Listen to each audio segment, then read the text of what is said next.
The rain fell upon London in the autumn of 1847, with a persistence that seemed almost deliberate, as though the heavens themselves sought to wash away the sins of a society that measured worth in whispers and weighed virtue on scales of gossip. In the grand drawing rooms of Mayfair, where crystal chandeliers cast their golden light upon silk gowns and polished marble,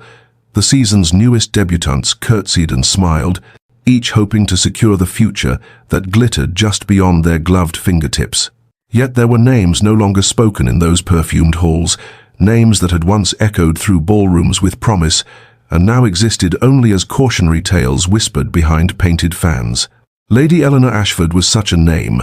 a ghost that haunted the edges of memory, a reminder of how swiftly fortune could turn and how mercilessly society could condemn. 2 years prior, she had been the jewel of the season, her beauty praised in sonnets by lovesick poets, her dance card always full, her future seemingly assured. Her father, the late Lord Ashford, had left his family with an ancient name and dwindling fortune, but Eleanor's charm and grace had promised to restore their standing through an advantageous match. Then came Thomas Whitmore, the handsome son of a wealthy merchant whose family had purchased respectability with their considerable fortune, and Eleanor, young and trusting, had believed his honeyed words of devotion. He had courted her with a persistence that flattered, promised her marriage with a conviction that convinced even her cautious mother, and then, in a moment of weakness born from love and assurance, Eleanor had allowed him liberties that society demanded be reserved for the marriage bed. The promises of a swift wedding had sustained her through her fear, but when Thomas's father arranged a more advantageous match with an earl's daughter, the young man had vanished from Eleanor's life as thoroughly as morning mist beneath the sun. Society, which had once celebrated her, turned upon her with the savage efficiency of wolves upon wounded prey. The whispers became declarations, the speculation became certainty, and Eleanor Ashford became a fallen woman, ruined, unworthy of the drawing rooms she had once graced. Now she lived in exile at Ashford Cottage, the small estate in the countryside that was all that remained of her family's former grandeur, its walls crumbling as surely as their reputation, its gardens overgrown with the weeds of neglect. Her days passed in a grey sameness, tending to her mother, whose health had failed beneath the weight of their disgrace, avoiding the village where eyes followed her with judgment and pity in equal measure, existing in a silence so complete it sometimes felt as though she had ceased to be real at all. She was 23, an age when most young women celebrated their children or anticipated them, but Eleanor lived as one already dead to the world that had once known her name. The shame sat upon her shoulders like a heavy cloak, and though she told herself she had learned to bear its weight, there were moments when the burden felt crushing, when the injustice of it all threatened to break something fundamental within her. Thomas Whitmore had married well, prospered in business, and suffered no consequences for the promises he had broken and the reputation he had destroyed, while Eleanor bore the entire weight of their shared sin, condemned to a half-life of isolation and regret, her future reduced to caring for her dying mother in genteel poverty until time itself rendered her invisible. Duke Alexander Rothwell arrived at Thornfield Manor on a grey October morning, when the mist still clung to the valley like a shroud, his carriage wheels cutting through the silence of the countryside with the authority that seemed almost intrusive in that quiet landscape. He was known throughout England as the Winter Duke, a title bestowed not through affection but through fear, for his demeanor matched the season's coldness with an exactitude that left lesser men uncomfortable in his presence. At 38, he had built an empire upon the foundation of his inheritance, transforming the Rothwell estates from merely prosperous to legendary in their wealth, his investments in railways and industry proving as shrewd as his political maneuverings in Parliament, where his speeches, though infrequent, carried the weight of winter frost that could wither opposition before it fully bloomed. He had rejected every matrimonial prospect presented to him for 12 years, declining princesses and heiresses with the same polite indifference one might show to offers of inferior wine, his refusals always courteous but absolute, leaving a trail of wounded pride and speculative gossip in drawing rooms from London to Edinburgh. Society whispered that his heart had frozen, along with his parents, who had perished in a carriage accident when Alexander was but 16, leaving him to shoulder responsibilities that would have crushed a weaker soul, forcing him to become duke and man in a single terrible night, and perhaps something vital had indeed died within him then, leaving only the cold efficiency that made him successful and the emotional distance that made him formidable. He had purchased Thornfield Manor not for its beauty or comfort, but for its proximity to a coal mine in which he held significant interest, intending to use the estate only for occasional business purposes, a base from which to oversee operations without the inconvenience of constant travel from his London residence. The house itself was grand, though it had fallen into some disrepair under its previous owner, but Alexander saw only its utility, not its potential for warmth, much as he viewed most things in his carefully ordered existence. That first afternoon, as he walked the perimeter of his new property with his land agent, reviewing boundaries and discussing improvements that would increase productivity, he glimpsed a figure in the distance, a woman walking along the edge of the neighboring grounds, with a grace that seemed at odds with her worn cloak and the small dog that bounded at her heels. She moved as though she wished to be invisible, her head bowed, her steps quick, and there was something in her posture that spoke of sorrow so deep it had become a permanent companion, a weight she carried with such practiced ease that it had become part of her very bearing. Alexander found his attention drawn to her despite himself, though she was too distant for him to discern her features, and when his agent spoke, he had to ask the man to repeat himself, realizing with some surprise that he had been distracted, a rare occurrence for one whose focus was legendary. He did not ask about the mysterious woman, for such curiosity seemed beneath him. Yet as he returned to the manor that evening, reviewing contracts and correspondence by lamplight, he found his thoughts returning to that solitary figure, wondering at the story behind such evident melancholy, feeling the faintest stirring of something he could not name in the frozen chambers of his guarded heart. The morning arrived with a crispness that promised winter's approach, the frost clinging to the grass with a determination that would not yield until the sun climbed higher in the sky, and Eleanor walked the familiar path along the boundary of her family's small estate with Pip, her terrier, trotting contentedly at her heels. This daily ritual, one of her few remaining pleasures in an existence that offered precious little joy. She had ventured out early, hoping to avoid any chance encounters with villagers who might be traveling the road, her need for solitude having become as essential as breathing, a shield against the constant weight of judgment she felt pressing upon her whenever eyes turned in her direction. Pip suddenly stiffened, his ears pricking forward with an alertness that Eleanor recognized too late, and before she could call him back, he bolted through a gap in the hedgerow, his excited barking growing distant as he pursued some unfortunate rabbit across the neighboring property, and Eleanor's heart sank with a dread that was immediate and visceral, for the new owner of Thornfield Manor was in residence, and the last thing she needed was to trespass upon a duke's land like some common poacher. She gathered her worn cloak more tightly about her and ducked through the same gap, calling softly for Pip, hoping desperately to retrieve him before anyone noticed their intrusion. But as she emerged into the manicured grounds of Thornfield, she saw with horror that her small dog had been captured, held firmly but gently in the hands of a tall man, whose bearing proclaimed his status as clearly as any announcement, and she recognized the Duke of Rothwell from the descriptions she had heard in the village, his dark hair touched with silver at the temples, his face carved with the kind of stark beauty that came from strong bones and austere living, his eyes the color of winter storms. Eleanor froze, every instinct screaming at her to flee, but Pip wriggled in the Duke's grasp, whining to be released, and she forced herself forward on legs that trembled, dropping into a curtsy that felt awkward after so long without practicing such formalities. "Your Grace,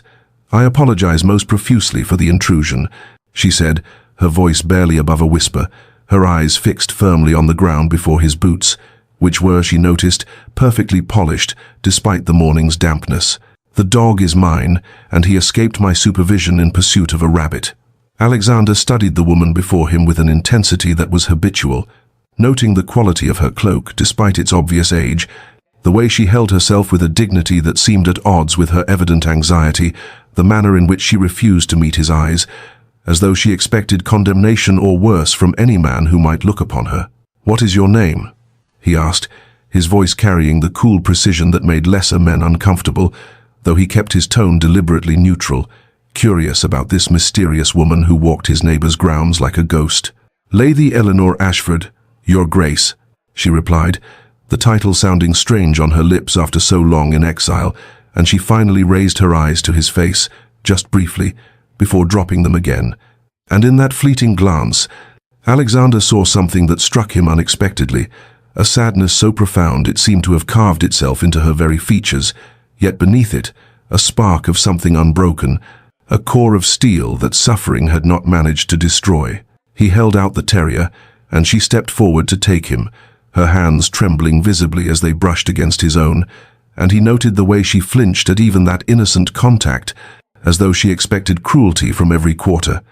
"Your dog is spirited," he observed, watching as she clutched the animal to her chest like a shield. "I trust he is unharmed, Your Grace, and I assure you we will not trespass again," Eleanor said quickly, already backing away, desperate to end this encounter before it could become worse, before he could recognize her name and realize precisely what sort of woman stood before him. Alexander frowned slightly, puzzled by her evident distress, wondering what could inspire such fear in response to so minor an incident. "There was no harm done, Lady Eleanor," he said, but she was already retreating, murmuring another apology, and then she turned and fled through the gap in the hedgerow with a haste that spoke of panic rather than mere embarrassment, leaving Alexander standing alone in his garden, holding the memory of her sad eyes and wondering why the encounter had disturbed him far more than it should have, why he found himself already hoping for another meeting with the mysterious woman who bore her sorrow like a crown of thorns. Alexander returned to Thornfield Manor with the name Lady Eleanor Ashford, repeating in his mind like an unanswered question, and though he told himself his curiosity was merely idle, he found himself making inquiries the following morning when his land agent came to discuss drainage improvements, asking in what he hoped was a casual tone about the neighboring property and its inhabitants. The agent, a local man who had served the previous owner, proved remarkably forthcoming once given permission to speak freely, explaining that the Ashford estate had once been prosperous but had fallen into decline after the old lord's death and the scandal that had driven the family into seclusion. And when Alexander pressed for details with a directness that betrayed more interest than he intended, the man shared the story that all the village knew, how Lady Eleanor had been a celebrated beauty during her London season 2 years prior, how a wealthy merchant's son named Thomas Wickham had courted her with apparent devotion, how there had been whispered promises of marriage and a compromising incident at a country house party that had been witnessed by enough people to make it undeniable, and how Wickham had abandoned her entirely when his family arranged a more advantageous match with a baronet's daughter, leaving Eleanor to bear the full weight of society's condemnation while he went on to marry well and prosper in his father's business ventures. Alexander listened with an expression that revealed nothing, but something cold and sharp twisted in his chest as the agent continued, describing how Lady Eleanor's mother had fallen ill from the shame and stress, how they had retreated to their small estate and lived in virtual isolation, how the daughter was occasionally seen in the village but always alone, always hurrying through her errands as though she feared contamination from human contact,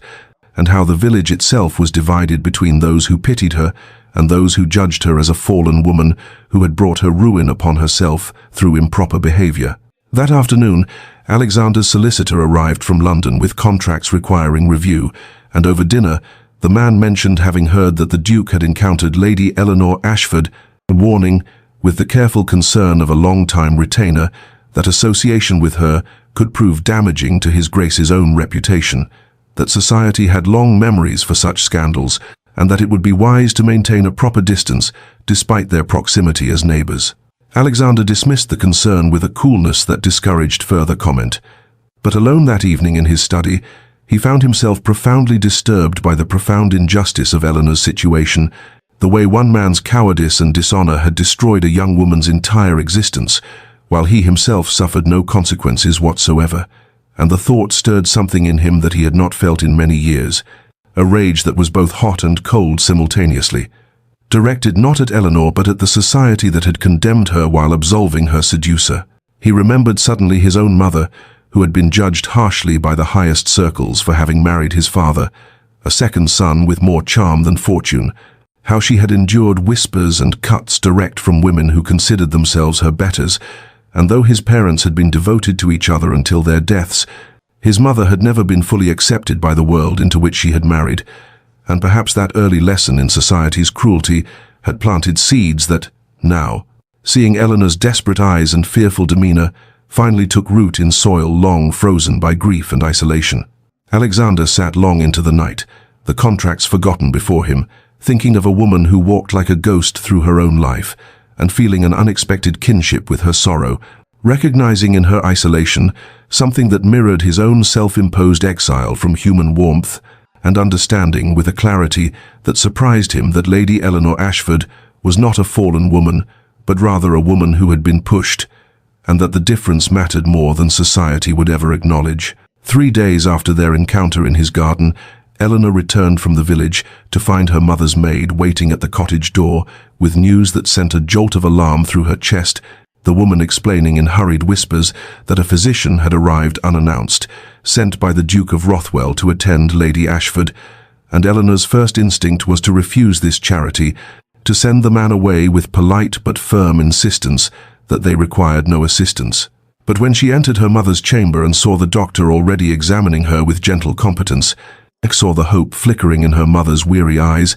she found she could not be so cruel as to deny help that was so desperately needed, regardless of how it wounded her pride to accept it. The physician, a serious man from London with kind eyes and careful hands, prescribed medications and treatments that Eleanor knew they could never afford, and when she tried to discuss payment, he informed her with professional discretion that the Duke had already made arrangements for all expenses, that His Grace had requested the doctor attend Lady Ashford as a matter of community relations, ensuring the health of his neighbours, and Eleanor stood there feeling the familiar burn of humiliation, even as gratitude warred within her breast, hating that she must be grateful, hating more that she had no choice but to accept. 2 days later, once she had ensured her mother was resting comfortably and the new medications were showing promising effects, Eleanor forced herself to walk to Thornfield Manor, her steps heavy with the weight of obligation and the sick dread that always accompanied any interaction that might result in judgment or condemnation. And when the butler admitted her to the Duke's library, she found Alexander seated behind a massive desk covered with correspondence and ledgers, his dark head bent over his work,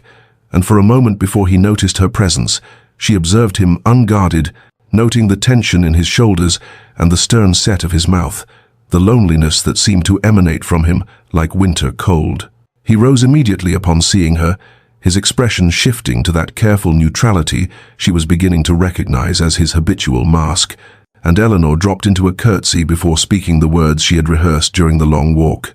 "Your Grace, I have come to express my gratitude for your extraordinary kindness to my mother," she said, her voice steady despite the trembling in her hands, which she kept clasped tightly before her. "The physician you sent has already helped her considerably, and we are deeply in your debt." Alexander dismissed her thanks with a slight gesture, his tone as cool as autumn rain when he replied, "It was merely practical, Lady Eleanor, nothing that requires such formal appreciation. I prefer my neighbours to be in good health rather than suffering from treatable ailments." But even as he spoke with such apparent indifference, his eyes lingered on her face with an intensity that made her breath catch, and she saw him noting the dark circles beneath her eyes, the thinness of her frame that spoke of meals skipped to ensure her mother had proper nourishment, the exhaustion that had carved itself into her features over 2 years of carrying burdens too heavy for one person alone. "How does your mother fare?" he asked, and something in his voice had shifted, grown warmer, almost gentle, as though the question came from genuine concern rather than mere politeness. And Eleanor found herself answering with more honesty than she intended, describing her mother's improvement and her own cautious hope that perhaps the worst might be passing. And for a few moments they spoke of illness and recovery and the challenges of caring for a loved one, and Eleanor felt something unfamiliar stirring within her chest, something that felt dangerously like connection, like the possibility that this austere man might understand the isolation of her existence because he lived in his own form of exile, and the sensation both terrified and comforted her in equal measure. But then she remembered herself, remembered what she was and what he was, and the vast gulf that separated them, and she retreated behind her own careful walls, thanking him once more before fleeing his presence, feeling his eyes upon her back as she departed, and wondering why the Winter Duke seemed to see her with such intensity when everyone else had long since looked away. Weeks passed like water flowing beneath ice, cold and relentless, and Eleanor found herself caught in a bewildering dance she had never agreed to join, for the Duke of Rothwell seemed to materialize wherever she walked, his appearances too frequent to be coincidental, yet presented with such casual indifference that she could not quite accuse him of deliberate pursuit. He would be riding along the lane when she returned from the village, reining in his horse to inquire politely about her mother's health, or she would encounter him walking the border between their properties, claiming to be surveying his land, engaging her in brief conversations about the weather or the state of the roads, before departing with a slight bow that left her more confused than before. The most troubling incident came when he sent a note suggesting that her mother might benefit from the warmth and humidity of his estate's greenhouse, that the exotic plants his previous owner had cultivated might provide therapeutic air for her breathing difficulties. And though Eleanor's first instinct was to refuse this too generous offer, her mother's physician agreed it would indeed be beneficial, and so she found herself escorting Lady Ashford to Thornfield Manor 3 times weekly, sitting on wrought iron benches, surrounded by ferns and orchids, while the Duke occasionally joined them, speaking of his travels abroad and the gardens he had seen, his manner always courteous, always distant, yet his eyes following Eleanor with an attention that made her skin feel too warm. Then came the books, delivered by a footman with a card stating merely that His Grace had finished these volumes and thought Lady Eleanor might enjoy them, and she opened the packages to find novels she had longed to read but could never afford, poetry collections, even a treatise on watercolor techniques that suggested he had somehow learned of her abandoned artistic pursuits, and with each gift her confusion deepened into something more dangerous, something that felt treacherously like hope. The village noticed, of course, for nothing occurred in their small community without observation and commentary, and Eleanor began to sense the weight of new speculation, heard whispers that cut off abruptly when she approached, saw knowing looks exchanged between the shopkeeper's wife and the vicar's sister, and the attention made her want to crawl out of her skin, made her remember with visceral clarity how scrutiny had destroyed her once before. The tension built in her chest like a storm, gathering strength until finally, on an afternoon when she encountered the Duke yet again during her walk, when he fell into step beside her with that same careful courtesy, Eleanor stopped abruptly on the path and turned to face him with her heart hammering against her ribs, and fear making her voice sharp. "Your Grace, I must ask you to speak plainly," she said, lifting her chin though her hands trembled where she gripped her shawl. "What are your intentions toward me? Are you amusing yourself at my expense, or do you perhaps expect certain favors in exchange for your kindness to my mother?" The words came out harsher than she intended, born of 2 years of learning that nothing came without a price, that kindness toward ruined women always had conditions attached,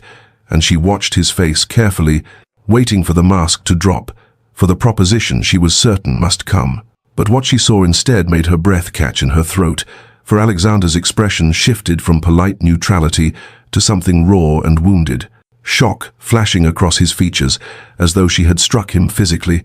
and when he spoke, his voice was tight with an emotion she could not name.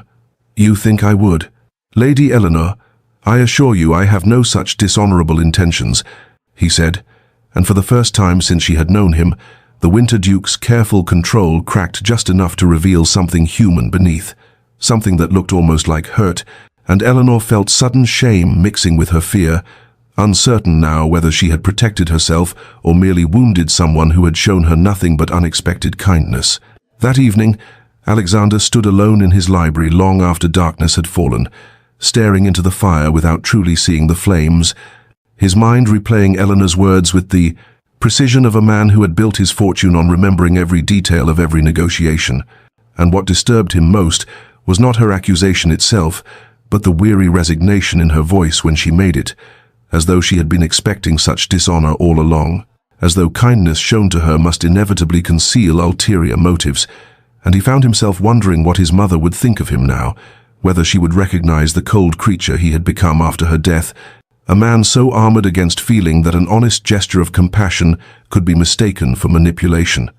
He moved to his desk and withdrew a sheet of paper, intending to write Eleanor a letter of explanation, but the words would not come, for how could he explain what he barely understood himself, this strange compulsion that drew him to seek her out, to find excuses to be near her, to watch the way sunlight caught in her hair during those greenhouse visits, or to notice how her eyes softened when she looked at her mother. And as he sat there with his pen hovering uselessly above blank paper, Alexander was forced to confront a truth he had been avoiding for weeks, the realization settling over him with the weight of inevitability that his interest in Eleanor Ashford had evolved far beyond curiosity or sympathy into something he had sworn never to feel again, something dangerous and consuming that made his chest ache when he thought of her frightened eyes, asking if he meant to use her. He loved her. He understood with sudden crystalline clarity, loved her courage in the face of society's cruelty, loved her dignity despite having every reason to be bitter,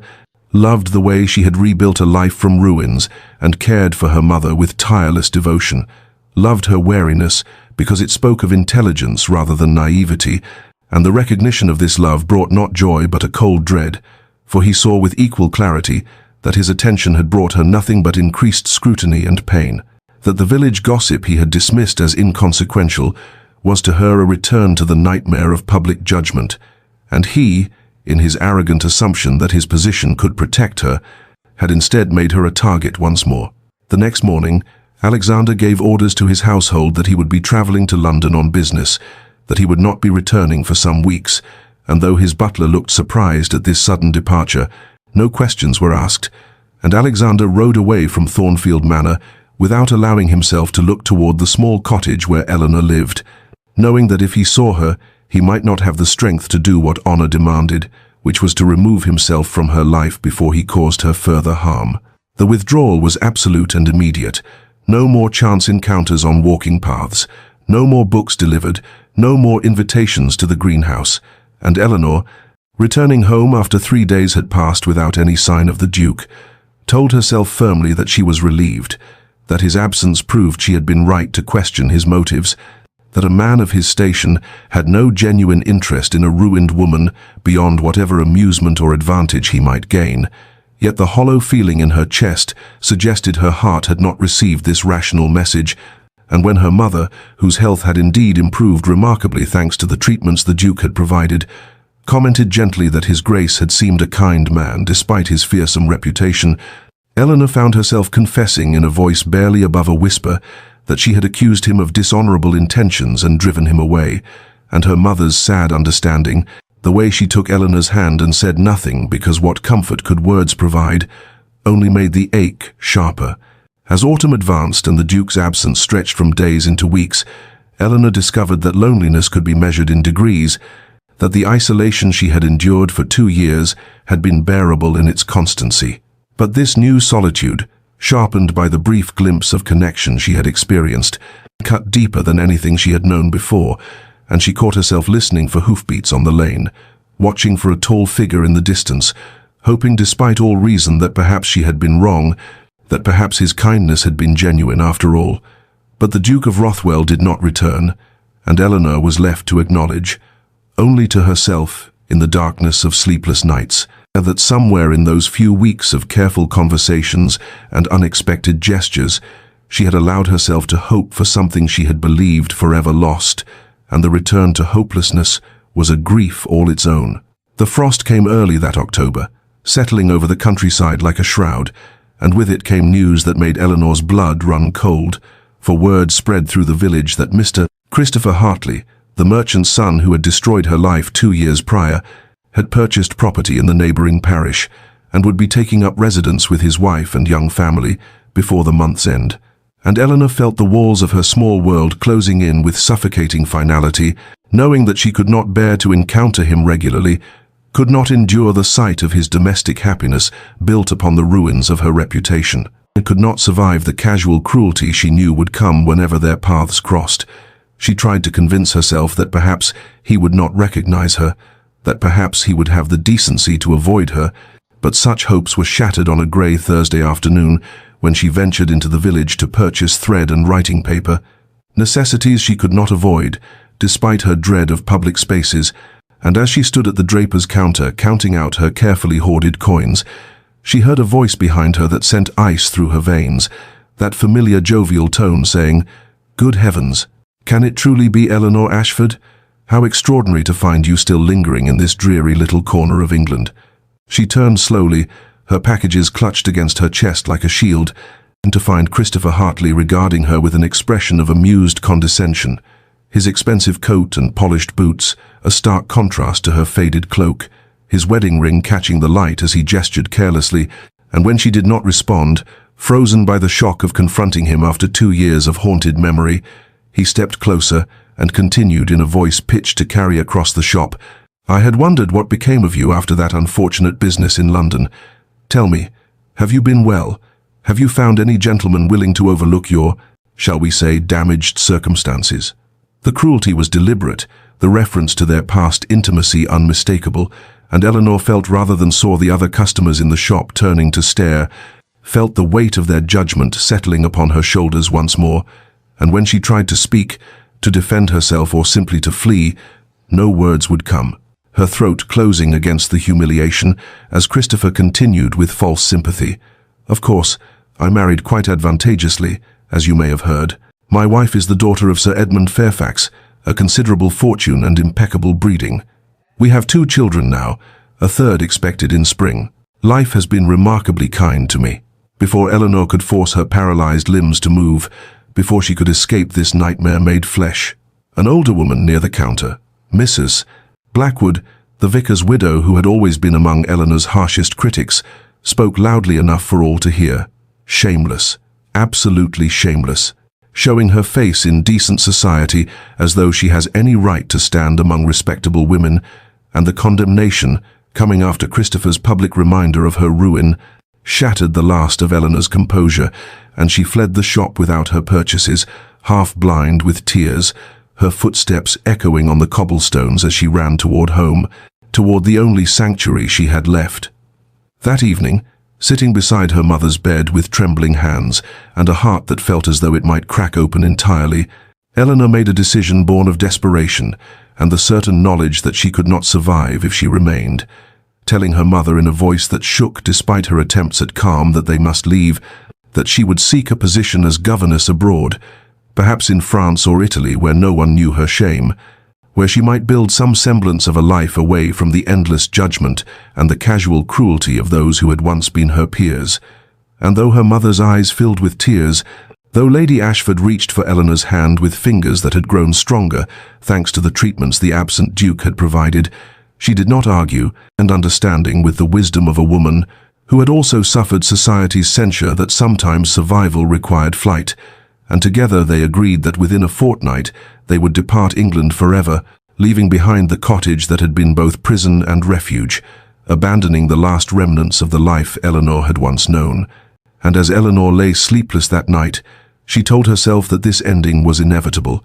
that she had been foolish to imagine any other future was possible. Yet some traitorous part of her heart whispered that she had hoped, briefly and against all reason, that perhaps the Winter Duke's unexpected kindness had meant something more than charity, and the loss of that impossible dream hurt almost as much as the shame of Christopher Hartley's public cruelty. The news reached Alexander 3 days after Eleanor's encounter in the village, delivered by his housekeeper, Mrs. Davies, who had it from her sister who kept house for the vicar, and the telling came with hesitant concern, for the staff had noted their master's interest in the lady from the cottage, and worried how he might receive word that Mr. Christopher Hartley, whose name Mrs. Davies spoke with particular distaste, had publicly humiliated Miss Ashford in the draper's shop, referencing their past connection with deliberate cruelty, while his wife shopped obliviously in the next aisle, and that Miss Ashford had fled in tears, and worse still, that she and her mother were making preparations to leave England entirely within the fortnight, seeking positions abroad where the weight of scandal might not follow. Alexander listened to this recitation standing perfectly still beside his desk, his expression betraying nothing of the cold fury that ignited in his chest at the image of Eleanor subjected once more to public shame, nor the terror that seized him at the knowledge that she planned to disappear across the channel where he might never find her again. And when Mrs. Davies finished speaking, clearly expecting some response, he merely thanked her with mechanical courtesy and dismissed her, waiting until the door closed before his control fractured, and he brought his fist down upon the desk with enough force to send papers scattering and an inkwell toppling. His rage at Christopher Hartley was ice rather than fire, the calculated coldness of a man who had built an empire on the precise application of power, and Alexander found himself already planning the systematic destruction of Hartley's business interests, the quiet word to creditors, the withdrawal of investments, the social cuts that would leave the merchant's son understanding too late what it meant to earn the enmity of the Duke of Rothwell. But even as these thoughts crystallized with ruthless clarity, Alexander recognized that revenge against Hartley, however satisfying, was secondary to the greater crisis, which was that Eleanor would be gone in a fortnight, and he had spent 3 weeks hiding in London like a coward, convincing himself that his absence was noble, when in truth it was merely fear wearing the mask of honor. That night, sleepless in his London townhouse while rain lashed against the windows, Alexander paced his study and forced himself to confront what he had been avoiding since that afternoon in his library, when Eleanor had asked his intentions with such weary resignation, the truth settling over him with the weight of inevitability that somewhere between their first meeting, when she had stood on his property apologizing for her dog's trespass, and their last conversation when she had accused him of seeking to use her, he had fallen utterly and irretrievably in love with Eleanor Ashford, loved her not despite the scandal that had marked her, but because of the courage and dignity with which she had endured it, loved her devotion to her mother and the quiet grace she maintained, even when society offered her nothing but judgment, loved the flashes of spirit he glimpsed beneath her careful guardedness, the intelligence in her eyes, the way she had rebuilt a life from ruins without bitterness or complaint, and the recognition of this love brought not the joy he might have expected, but a stark terror, for he understood that he had wasted precious weeks in cowardice while she suffered alone, and now she planned to leave, to vanish into the vast anonymity of the continent, and he would lose forever the only woman who had ever made him feel truly alive. As dawn broke pale and cold over London, Alexander made his decision with the same absolute certainty he brought to every venture that mattered. Understanding that what he contemplated would shock England, he would provide fodder for gossips for years to come, would challenge every convention of his class, but none of that mattered against the simple fact that he loved Eleanor Ashford and would not, could not, let her disappear believing herself unworthy of happiness, and if society condemned him for choosing her, then society could be damned, for he had spent 12 years being the Winter Duke, cold and controlled and utterly alone, and he would not spend another day that way, not when the alternative was Eleanor. And so he called for his carriage before the sun had fully risen, gave orders that sent his household into flurried activity, and set out for the countryside with his heart pounding and his future balanced on the edge of a knife, knowing only that he must reach her before she left and must find the words to make her understand that her scandal meant nothing to him except as evidence of her survival, and that he was prepared to do something that would either redeem them both or destroy his reputation entirely. And in that moment, facing the prospect of public ruin for the sake of private happiness, Alexander discovered that he did not care in the slightest what the cost might be. Alexander's carriage arrived in the village just as the church bells struck noon, and he emerged onto the cobblestones with such purposeful intensity that pedestrians stepped aside instinctively, recognizing the Winter Duke, even if they had never seen him in person, for there was something in his bearing that commanded attention, and when he inquired after Miss Ashford at the posting inn, he was directed toward the market square with the information that she had been seen entering the draper's shop not 10 minutes prior.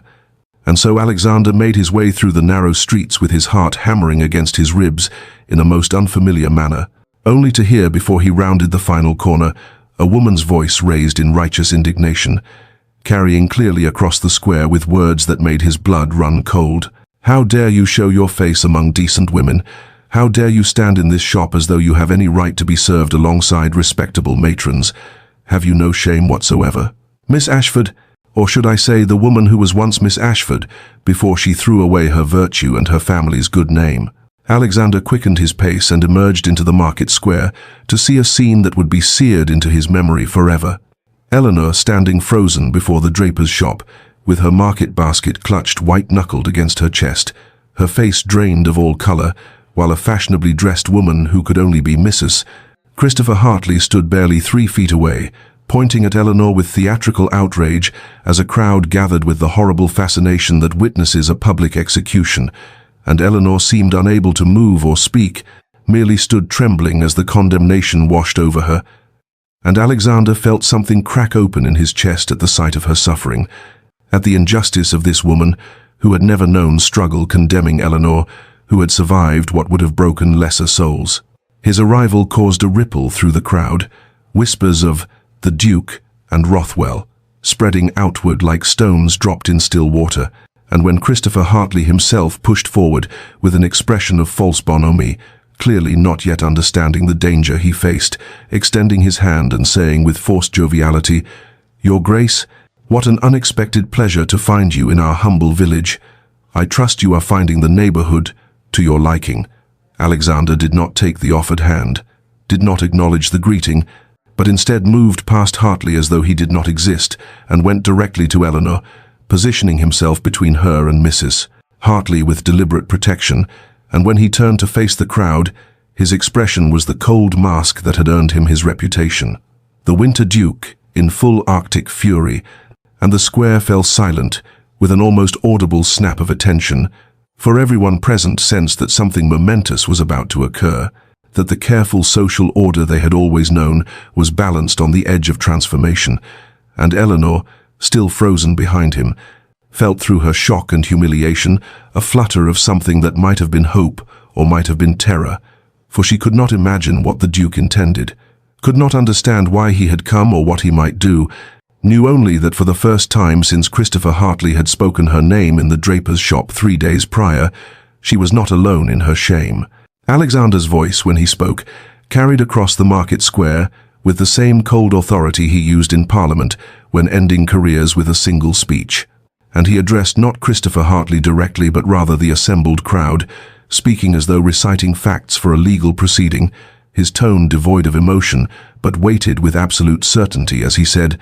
"I find it remarkable that Mrs. Hartley should speak of shame and virtue when her husband's own conduct provides such an instructive contrast to these principles." And the crowd shifted uncomfortably, for they recognized the danger in the Duke's measured words, and Alexander continued without pause. "Mr. Christopher Hartley, 2 years ago, deliberately courted Miss Eleanor Ashford with promises of marriage, secured her affections through calculated deception, compromised her reputation in a manner that he knew would make her unmarriageable to others, and then when his family arranged a more financially advantageous match, abandoned her without word or explanation, allowing her to bear alone the full social consequences of his actions while he proceeded to a comfortable marriage and prosperous life." And each word fell like a stone into still water, creating ripples of recognition and discomfort among the witnesses who had perhaps heard rumors but never had the facts laid bare with such devastating clarity. Christopher Hartley's face flushed dark red, and he sputtered, "This is slander, Your Grace. I will have my solicitors contact yours immediately. You cannot make such accusations in public without consequence." But Alexander turned to him with an expression of such Arctic contempt that Hartley took an involuntary step backward, and the Duke responded in that same measured tone. "I welcome legal action, Mr. Hartley, for my solicitors are quite excellent and would be delighted to present evidence in court, including correspondence between you and Miss Ashford, testimony from servants who witnessed your courtship, and a detailed accounting of how you disappeared to London the very week your family's arrangement with the Miller shipping family was finalized. But perhaps more interesting would be the testimony regarding your subsequent boasts to friends about your conquest, which several gentlemen of my acquaintance recall with distaste. So please do proceed with your lawsuit. I assure you it will be most illuminating." The crowd murmured now with shifting allegiances, for they were witnessing not merely a defense but an execution, the systematic dismantling of Christopher Hartley's carefully maintained respectability. And Mrs. Hartley had gone pale and silent, recognizing too late that she had chosen her target poorly, and her husband's bluster collapsed into sputtering denials that convinced no one, and Alexander continued relentlessly. "What I find most remarkable is not that a young man made a selfish choice, for young men are often selfish, but rather that this same man has allowed a woman to suffer years of social exile for consequences that were entirely his creation, has never once attempted to correct the public record or defend her honor, and now has the extraordinary audacity to allow his wife to publicly condemn Miss Ashford, while he stands by as though he bears no responsibility whatsoever. This is not merely dishonor, Mr. Hartley. It is cowardice of the most contemptible variety." The silence that followed was absolute, broken only by Eleanor's quiet sob behind him, and Alexander turned from Christopher Hartley, who stood now exposed and diminished before the assembled village, dismissed him as utterly as one might dismiss a servant caught stealing, and faced instead Eleanor, who stood trembling with her market basket fallen at her feet and tears streaming down her face. And in her eyes Alexander saw fear and disbelief and something else, something fragile and desperate that might have been hope. And he knew with crystalline certainty that this moment would define both their futures, that what he did next would either redeem them both or prove that his courage had limits after all. And he found that his hands were steady and his heart was sure as he prepared to do something that would shock every witness present and reverberate through English society for years to come. Alexander lowered himself to one knee in the dirt of the village square, and the crowd's collective gasp seemed to steal all the air from the world, for never in living memory had the Duke of Rothwell knelt before anyone, and certainly never in so public a manner, and he looked up at Eleanor with an expression that stripped away every layer of the Winter Duke's famous coldness, revealing instead a vulnerability that made several women in the crowd press handkerchiefs to their mouths. And when he spoke, his voice carried across the square with perfect clarity, formal and steady, despite the enormity of what he was about to do. "Miss Eleanor Ashford, I have known you only a short time, yet in these weeks I have come to recognize in you a strength of character that surpasses any I have encountered in all my years, a dignity in the face of unjust suffering, a devotion to those you love that asks nothing for yourself, and a courage that has survived what would have broken lesser souls. And I find myself compelled to ask if you would do me the very great honor of becoming my wife, of allowing me the privilege of spending my days ensuring you never again know loneliness or shame, of building with me a life where the past's injustices are transformed into future joy." Eleanor could not breathe, could not move. They could only stare down at this man, who had defended her when no one else would, who knelt now in the dirt before witnesses who would carry this story across all England. And she searched his face desperately for any sign of mockery or pity, for she could not believe that such happiness could be real, that the Winter Duke himself was offering her not merely rescue but genuine devotion, and what she saw in his eyes made her heart crack open, for there was no calculation there, no condescension, only unwavering sincerity and something tender and uncertain, a fear that perhaps she would refuse him, that perhaps even his public declaration would not be enough to convince her that this was real. She tried to speak but could not force sound past the tears that choked her throat, and Alexander remained perfectly still on his knee, waiting with a patience that belied the tension in his shoulders, and finally Eleanor managed a whispered "yes" that barely carried beyond the first row of witnesses, and seeing that he had not heard, seeing the question in his eyes, she gathered every particle of courage she possessed and said again, louder this time, her voice breaking but clear, "Yes, Your Grace, yes, I will marry you." And the words seemed to echo across the square as Alexander rose in one fluid motion, his face transformed by a smile that few had ever seen, and that made several older women recall that he had once been a laughing boy before grief had frozen him. And he took Eleanor's trembling hand in both of his own, with a gentleness that contradicted his reputation entirely,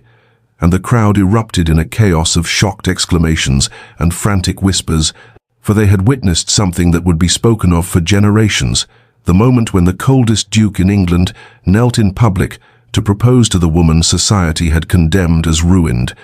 and Eleanor stood there with tears streaming freely down her face, hardly daring to believe that her exile had ended, that she was no longer alone, that this man who could have had anyone had chosen her. Alexander stood still for a moment, with Eleanor's hand held in his, acutely aware of the dozens of eyes fixed upon them and the whispers that rippled through the crowd like wind through wheat, and then he turned to face the assembled villagers with an expression that transformed instantly from tender vulnerability to the cold authority that had made him feared throughout England, and his voice when he spoke carried a warning that none present could mistake. "Miss Ashford has done me the extraordinary honor of accepting my proposal, and she will therefore become the Duchess of Rothwell, and I trust that every person here understands what that means, for I am not a forgiving man and I have a long memory, and any word spoken against my future Duchess, any slight however small, any whisper of scandal or judgment, will be met with the full weight of my considerable resources and influence. I will know of it, and I will respond to it. This is not a threat, but simply a statement of fact. The crowd shifted uncomfortably under his gaze, and several people who had been most vocal in their condemnation of Eleanor over the years found sudden fascination with the ground at their feet, and Christopher Hartley and his wife had already disappeared into the dispersing crowd, recognizing that their power to harm had been utterly destroyed in the space of minutes, and Alexander offered his arm to Eleanor with a gentleness that contradicted entirely the steel in his voice moments before, and said quietly for her ears alone, "Come, let me take you home." And she placed her trembling hand on his arm and allowed him to escort her through the parting crowd toward her mother's cottage, her market basket forgotten in the dirt behind them. The walk to the cottage passed in a blur for Eleanor, who moved as though in a dream, hardly daring to believe that the nightmare of the past 2 years had ended so suddenly, so completely, and Alexander's presence beside her was solid and real, and yet somehow impossible. And when they reached the cottage door, he paused and asked with unexpected hesitancy, "May I come in, or would you prefer time alone to consider what has happened?" And Eleanor found herself almost laughing at the absurdity of such formality after what had just occurred, and she managed to say, "Please, come in. My mother will want to meet you properly, and I think perhaps we should speak." Inside the cottage's small sitting room, with its worn furniture and faded curtains that spoke of genteel poverty, they faced each other truly for the first time as betrothed rather than as wary acquaintances, and Eleanor's mother had been resting upstairs, but the commotion brought her down, and her joy upon learning the news was so profound that she wept and embraced Alexander as though he were already her son. And then, with the tact born of understanding, she claimed fatigue and retreated upstairs, leaving them alone in the gathering afternoon light. Eleanor stood by the window, twisting her hands together, and finally she turned to Alexander and asked the question that burned in her chest. "Why, Your Grace? I must understand why you would do this, why you would attach yourself to scandal, why you would risk your reputation for someone like me." And her voice broke on the last words, because she could not yet believe that she deserved such devotion. And Alexander crossed the small room in 3 strides and stood before her with an intensity that took her breath away, and he said carefully, as though choosing each word with precision, "I will tell you the truth, Eleanor, though it reveals me as perhaps less noble than my public declaration suggested, for I began with pity when I learned your story. I confess that freely I was moved by the injustice of your situation and my own memories of how society judged my mother for marrying my father, who was considered beneath her, but pity transformed into admiration as I came to know your strength and your grace under burdens that would have crushed others. And admiration became something deeper, something I had not felt in all my 34 years, and somewhere in these past weeks I lost my heart entirely to a woman who tends her mother with devotion, who faces cruelty with dignity, who survived abandonment without becoming bitter. And I find myself terrified that even after today's declaration, you will not believe that I love you, truly love you, not from pity or duty, but from genuine recognition that you are the finest person I have known." Eleanor stared at him through fresh tears and whispered, "I thought myself beyond such happiness. I thought that part of my life was finished forever." And Alexander raised his hand slowly, giving her time to retreat if she wished, and when she did not move, he touched her cheek with a tenderness that made her breath catch, and his thumb brushed away her tears as he said, "You deserve every happiness, Eleanor, and I intend to spend my life ensuring you have it." And she closed her eyes and leaned into his touch, feeling safe for the first time in 2 years, feeling the heavy weight of shame finally beginning to lift. And when she opened her eyes again, she saw in his face not pity or obligation, but genuine love, and something like wonder, as though he could not quite believe his fortune in finding her. And in that moment, Eleanor began to believe that perhaps her story was not ending in disgrace after all, but rather beginning anew in unexpected joy. The news spread across England with the speed that only truly scandalous information can achieve, carried by express riders and gossiping servants and shocked correspondents. And within 3 days of Alexander's public proposal, every drawing room in London buzzed with the astonishing intelligence that the Duke of Rothwell, the Winter Duke himself, who had rejected the hand of a Russian princess and turned away the daughters of 3 earls, had become engaged to a ruined woman from the countryside, a fallen lady whose name had been spoken only in whispers of cautionary disapproval for the past 2 years, and the reactions ranged from outraged condemnation to fascinated curiosity to something like gratitude from those who had themselves been judged harshly by society's merciless standards. Letters began arriving at Eleanor's cottage in unprecedented numbers, delivered by riders who seemed bemused to be bringing ducal correspondence to such a modest address, and Eleanor opened them with trembling hands while her mother watched anxiously from her chair by the window, and some letters contained exactly the venom Eleanor had expected. Anonymous notes calling her a scheming fortune hunter who had trapped a great man, accusations that she must have used dark arts or feminine wiles to ensnare the Duke, warnings that she would be shunned by every respectable household in England, and these letters made Eleanor's stomach clench with familiar shame and the terrible fear that perhaps she was indeed becoming a burden to Alexander's reputation, that perhaps his impulsive proposal made in the heat of protective anger would come to be something he regretted. But other letters surprised her with their tone of curiosity rather than condemnation, society matrons writing to request the details of how such an unlikely match had come about, and still others moved her to tears with their expressions of hope and gratitude. Letters from other women who had been cast out by society's judgment, who wrote that seeing the powerful Duke of Rothwell choose love over convention gave them courage to believe that perhaps their own stories need not end in permanent exile, and one letter from a baronet's daughter, currently living in disgrace after being abandoned by her betrothed, included the simple line, "You have given us all permission to hope again," and Eleanor clutched this letter to her chest and wept because she had not imagined that her private joy might become a beacon for others suffering similar injustice. Alexander arrived each morning and stayed until evening, despite the impropriety of such constant attendance before their wedding. And when Eleanor voiced her fear that she was damaging his standing, that perhaps the scandal was too great and he should reconsider before it was too late, he looked at her with such genuine bewilderment that she almost laughed, and he said with the cold precision he typically reserved for business negotiations, "Eleanor, I have spent 12 years cultivating a reputation for not caring what society thinks, and I assure you that reputation is entirely accurate. The opinion of people who would condemn you for suffering another's cruelty is worth less than nothing to me. And if every door in London closes to us, I will count it no loss whatsoever." And his absolute indifference to social consequences was so complete that Eleanor began to believe him, began to understand that his proposal had not been impulse, but rather the action of a man who had calculated all costs and found them irrelevant compared to what he stood to gain. Eleanor's mother recovered enough strength to sit up for hours at a time, and her joy at her daughter's engagement was tempered only by her worry that Eleanor was accepting too quickly that perhaps she should take time to be certain. And Eleanor knelt beside her mother's chair and explained that she had never been more certain of anything, that Alexander had proven himself in ways that left no room for doubt. And her mother touched Eleanor's face with a trembling hand and said, "Then I am content, for I will die knowing you are safe and loved."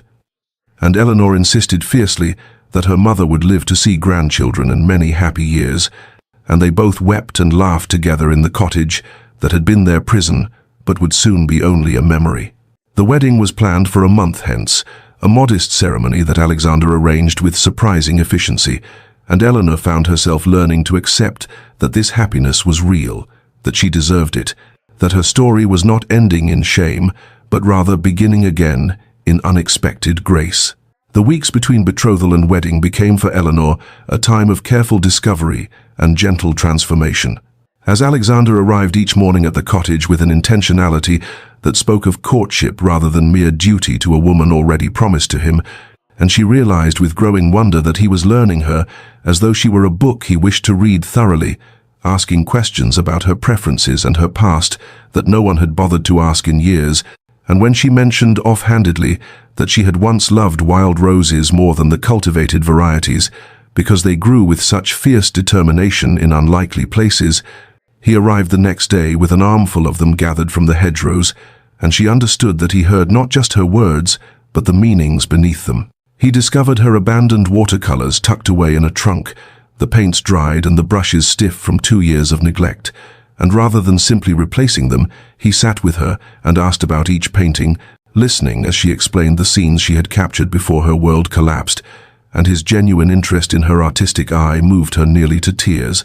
And within days new supplies arrived from London, the finest quality, and Alexander suggested quietly that perhaps she might paint again if it brought her joy. And Eleanor found herself standing before a blank canvas for the first time in 2 years, trembling with the fear that she had lost whatever small talent she once possessed. But when she finally put brush to paper, the familiar pleasure flooded back, and she painted wild roses. She learned him in turn during those golden weeks of courtship, discovering that his legendary coldness was indeed protective ice over depths of feeling he had learned to hide when his parents died, and the world demanded he become a man at 16, and he admitted one afternoon, while they walked through the woods, that he had felt half alive for years, going through the motions of business and duty, while some essential part of himself remained frozen, and meeting her had been like the first thaw of spring after an endless winter. And the vulnerability in his confession made Eleanor reach for his hand without thinking, and their fingers intertwined naturally, as though they had held hands 1,000 times before. The small moments of intimacy accumulated like falling snow, each one delicate but together creating something substantial and transformative, and they read together in her mother's sitting room, with Eleanor's shoulder pressed against his arm, and he brought her books from his library, and listened with evident pleasure as she discussed philosophy and poetry with an intelligence that society had taught her to hide.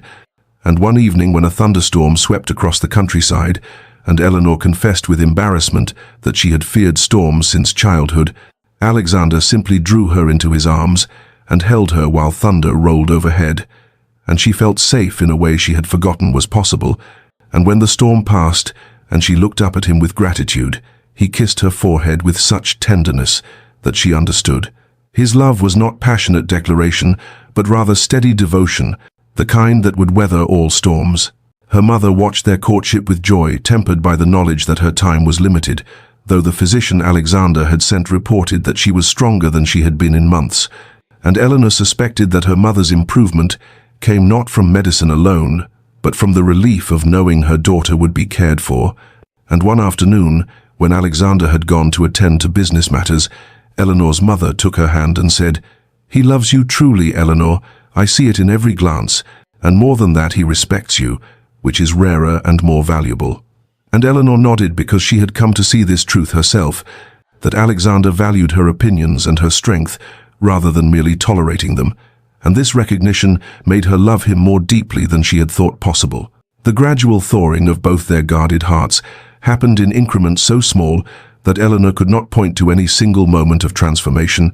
but rather she woke one morning 3 weeks after their betrothal and realized that she no longer flinched when she heard his footsteps approaching, no longer waited for cruelty or abandonment, no longer doubted that this happiness was real and lasting. And that same day Alexander told her quietly that he had not known he was lonely until he met her, had not understood that his careful construction of an emotionless life was actually a prison until she showed him what freedom felt like. And they stood together in her mother's small garden, surrounded by roses both wild and cultivated, and Eleanor thought that perhaps broken things could indeed be mended, and frozen hearts could indeed learn to feel again, and women judged unworthy by the world could indeed find themselves cherished beyond measure. The wedding took place on a morning in late April, when spring had finally conquered the last remnants of winter, and the small village church was filled with light that streamed through ancient stained glass windows, casting colored patterns across the stone floor, where Eleanor stood in a gown of simple ivory silk that Alexander had commissioned from London's finest dressmaker. And though the dress bore none of the elaborate embellishments that would have adorned a typical duchess's wedding attire, its elegant simplicity suited Eleanor perfectly, and when she caught sight of herself in the mirror before leaving the cottage, she hardly recognized the woman looking back, for she appeared not merely beautiful but also free, unburdened by shame for the first time in 2 years. Her mother sat in the front pew dressed in new lavender silk that Alexander had also arranged, and though she still appeared fragile, her eyes shone with tears of pure joy as she watched her daughter walk down the aisle, and Eleanor knew that whatever years remained to her mother would be years of peace and happiness rather than anxiety and regret, and this knowledge alone would have made the wedding worthwhile, even without her own profound love for the man waiting at the altar. Alexander had invited only a small gathering of guests, but each invitation had been deliberately chosen to make a statement that Eleanor understood with gratitude. For among the handful of his true friends from university and business stood several women who had themselves been cast out by society's judgment, a baroness who had divorced her abusive husband and lost her social standing in the process, a widow who had borne a child too soon after her husband's death and faced whispered accusations, and a young woman whose engagement had been broken when she refused to marry a man twice her age, and their presence declared that this wedding celebrated not shame's defeat, but rather society's failure to define worth. Eleanor's vows trembled from her lips but remained clear and certain, and she promised to honor and cherish the man who had seen her value when the world insisted she had none. And when Alexander spoke his vows, his voice remained steady until he reached the word cherish, and then it broke slightly, just enough that Eleanor heard the depth of emotion beneath his careful control, and she looked up into his eyes and saw tears threatening to fall, and she realized that this powerful man, who had knelt in the dirt to propose, was now standing before God and witnesses making promises he would guard with his life. The kiss that sealed their union was gentle and full of promise, not the passionate embrace of impetuous young lovers, but rather the tender connection of two souls who had found each other across the wreckage of their separate sorrows. And when they drew apart, Alexander whispered so only she could hear, "You are safe now, you are loved, you are mine." And Eleanor whispered back, "And you are mine." And the possessiveness in those words surprised her until she understood that she too had claimed something precious, that marriage was not merely his protection of her but also her acceptance of him. The wedding breakfast took place in Alexander's estate dining room, where he had arranged for Eleanor's favorite dishes and wild roses in every vase. And when he stood to offer a toast, he raised his glass and said in a voice that carried clearly to every guest, "To my wife, whose courage in the face of injustice humbles me, whose grace under persecution inspires me, and whose love transforms me from winter to spring." And Eleanor felt the last frozen places in her heart melt completely as she understood that she was truly safe, truly loved, truly free to begin the life she had thought forever lost to her. The first months of marriage brought Eleanor to London for the season,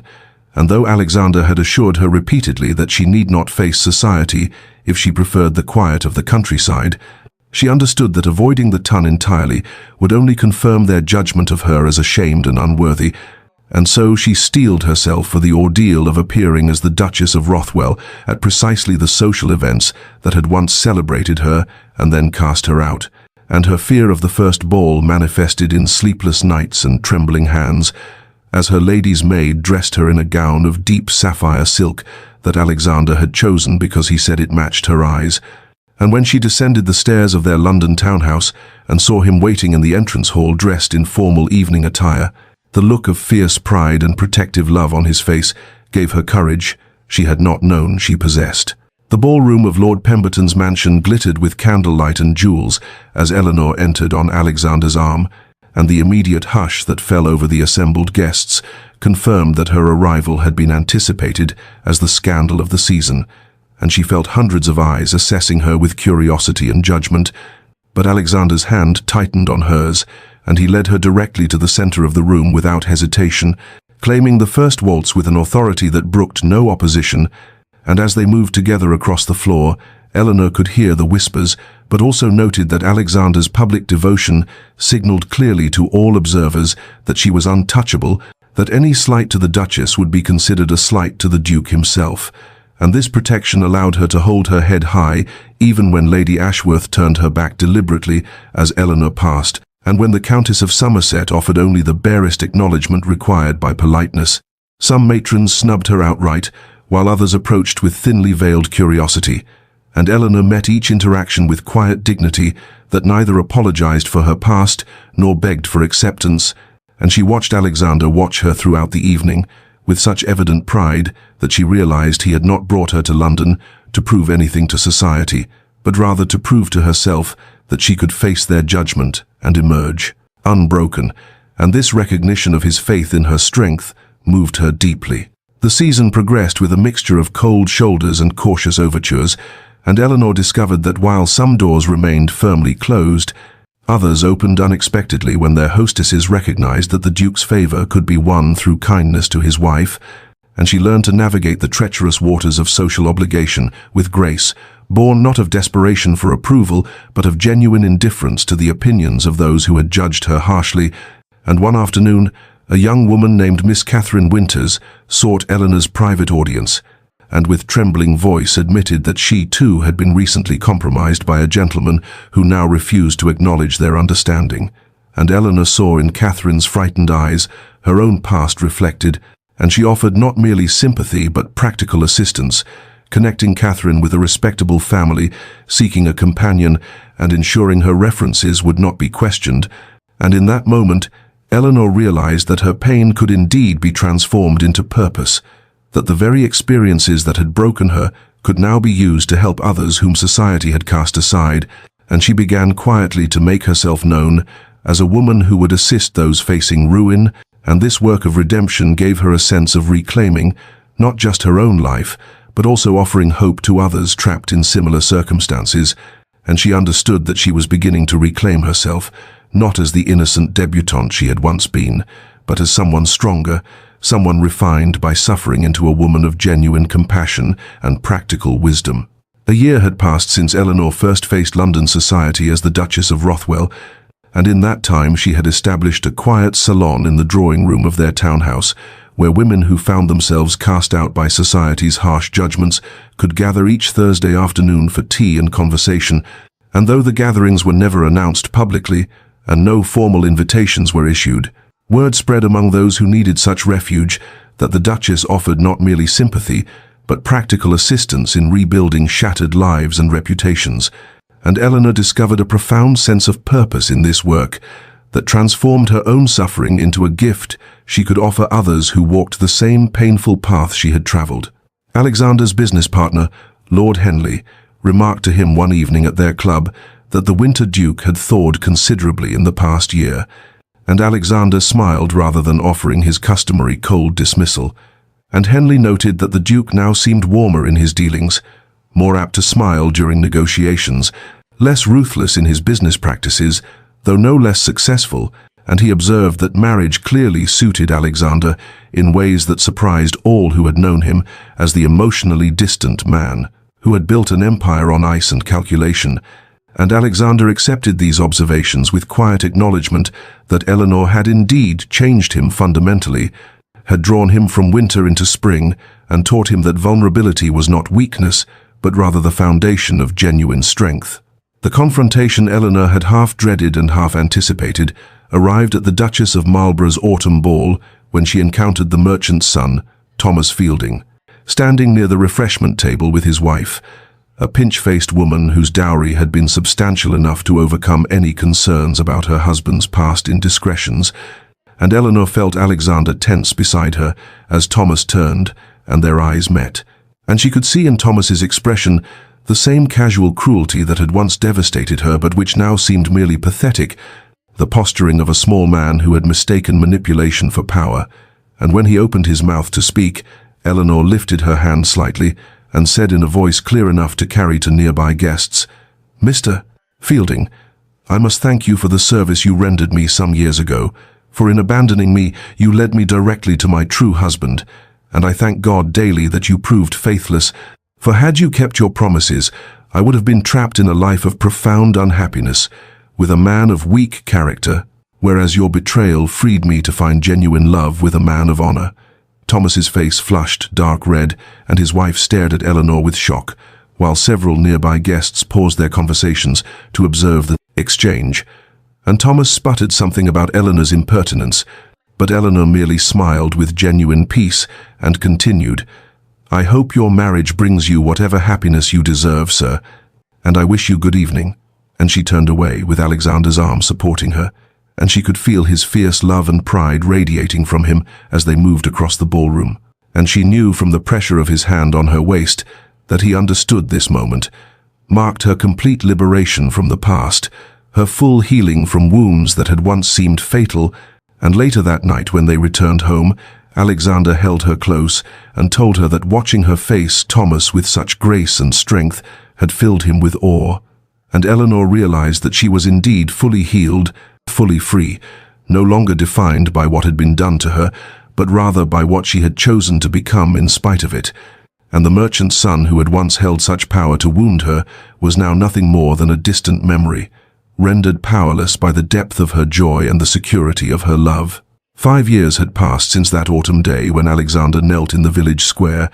and Eleanor stood now in the gardens of their country estate, watching their 3 children play beneath the ancient oak trees that had witnessed both her deepest despair and her most profound joy, and the late afternoon sun cast golden light across the lawns, where their eldest daughter, Catherine, named for the first young woman Eleanor had helped rebuild her life,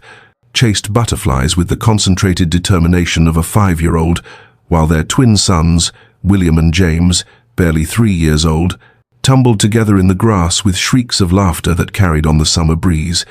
The cottage where Eleanor had once lived in exile with her mother, that small prison of shame and isolation, had been transformed into the headquarters of the Ashford Foundation, a charitable organization that provided shelter, education, and employment assistance to women whom society had cast aside. And Eleanor visited the cottage twice weekly to meet with those seeking help, and each time she walked through its door she remembered the frightened, broken woman she had been, and marveled at the mysterious workings of Providence that had turned her greatest wound into her life's purpose. Her mother, healthy and happy beyond anything Eleanor had dared hope during those dark years of illness, lived with them in the main house and spent her mornings in the conservatory, tending exotic orchids, and her afternoons spoiling her grandchildren with the fierce devotion of one who had been granted more time than expected. And she often told Eleanor that watching her daughter's transformation from despair to radiant joy had been worth every moment of suffering they had endured together. Eleanor had set up her easel in the garden's most secluded corner, where wild roses climbed the old stone wall, and she was working on a watercolor of the children playing, when she heard Alexander's voice calling out in mock severity that young gentlemen should not put earthworms in their sister's hair, and she looked up to see her husband, still imposing and handsome, though laugh lines now bracketed his eyes and silver touched his temples, lifting both protesting boys into his arms, while Catherine stood indignantly demanding justice for the assault upon her person. The merchant's son, Thomas Fielding, was nothing more than a distant memory now, a shadow that had lost all power to wound or frighten, and Eleanor had heard through the social networks that still reached her, despite her general withdrawal from London society, that his marriage had dissolved in scandal when his wife's family discovered his gambling debts and numerous infidelities.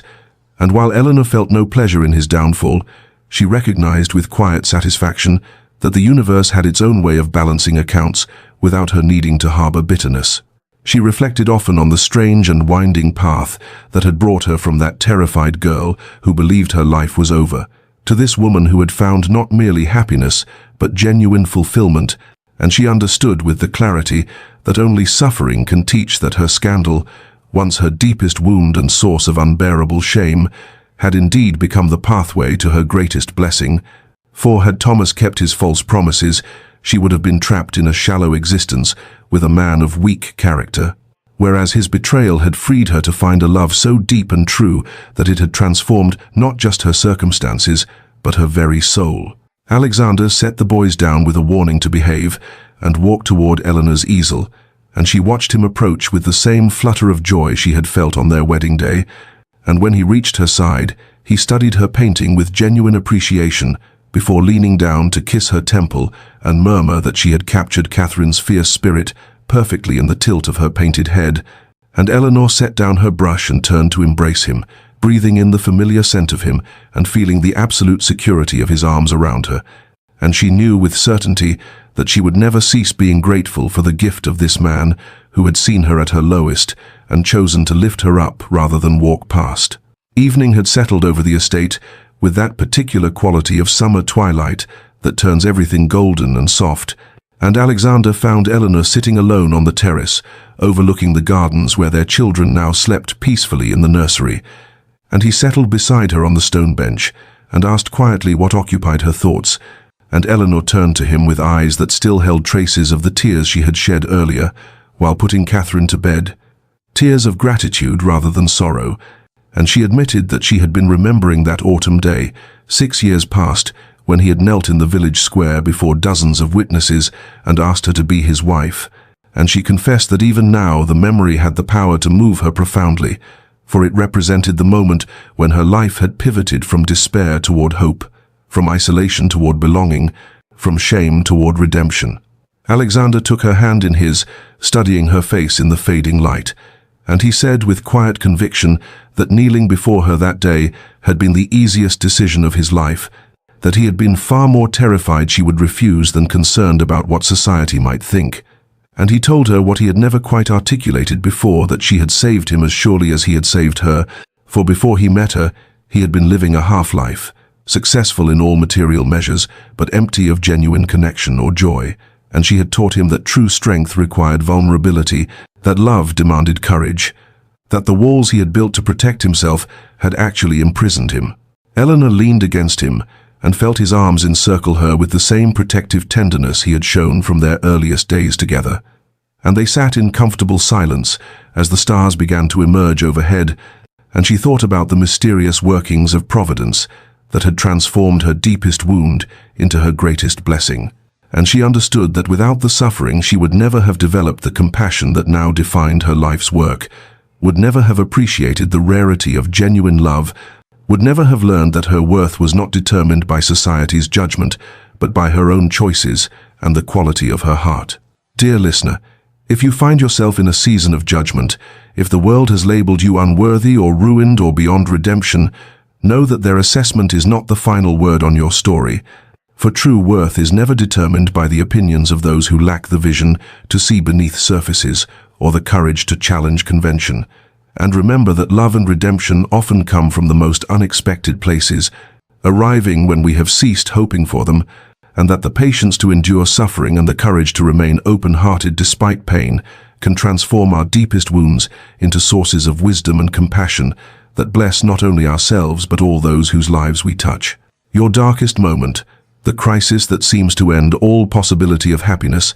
might actually be the threshold to your greatest joy, the narrow passage through which you must travel to reach the life you were always meant to live. And though the journey through that darkness feels unbearable in the moment,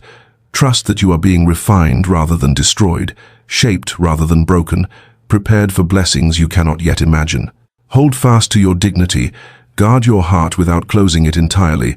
and believe that somewhere ahead waits the love and acceptance and purpose you were created to receive. And may you find the courage to hope, even when hope seems foolish. May you discover that your worth was never diminished by others' cruelty, and may you rest tonight in the peace of knowing that your story is not yet finished, and that redemption is always possible for those brave enough to believe in it. And may the gentle grace that transformed Eleanor's suffering into purpose and Alexander's isolation into love surround you as well, and guide you toward your own unexpected joy. And if this story has moved you, then please subscribe to Drama Duchess for more tales of love, redemption, and the courage to hope against hope. And may you sleep well tonight knowing that tomorrow holds possibilities you cannot yet see, but which wait patiently for your arrival.